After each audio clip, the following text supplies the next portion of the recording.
Okay mga boss, so magandang araw sa inyo and welcome back again naman sa ating channel So bali ayun nga, dito na nga pala yung ating sorry, update lang dun sa pinost kong picture about dito sa makina natin So bali ito na nga pala siya, and kung mapapansin nyo mga boss, nakabukas na talaga siya, or nakabukas na siya agad kasi nung pagkadating pa lang nito, syempre kinuha na natin siya ng video kung legit ba yung dumating. Baka mamaya magkaroon ng problema, may damage. For proof lang na goods yung dumating sa atin. Yun, sa mga hindi pa nakakaalam mga boss, nag-order nga pala tayo ng makina sa Shopee na nagkakahalagang 5K plus, and yung makina nito is Rusi 100. Yun, Rusi 100 siya, which is gagamitin natin sa ating mga tutorial. So bali yun, tara buksan na natin.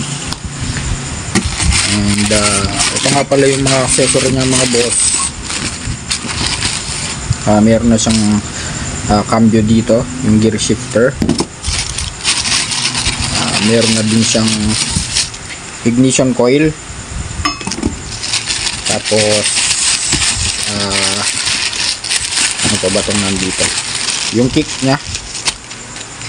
Yan, legit naman mga bossing. Halagang 5K, 5,000 pesos. And tanong nga pala nung, or sabi nga pala nung seller sa akin, tinanong niya ako kung patatatakan ko ba to ng chassis number. Sabi ko wag na lang, kasi gagamitin ko lang naman sa vlogging or sa content natin sa mga videos, kaya hindi ko na siya pinatatakan. So bali ito na siya mga boss, binuksan ko siya, chinek ko siya, and hindi ko pa nga pala napapa-under to, Ito yung kanyang sprocket cover sa harap. So may starter na rin siya, bali kompleto na siya. Ang wala lang dito, hindi ko pa siya nakalkal talaga sa ilalim.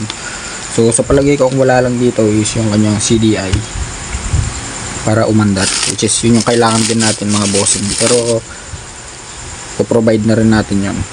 5 pin nga pala yung kanyang stator. At nandito yung wire ng gear sensor natin or yung gear indicator. At yung wire ng starter motor. Tapos breather. So yun lang naman mga bossing. Wala pa nga pala siyang carburetor.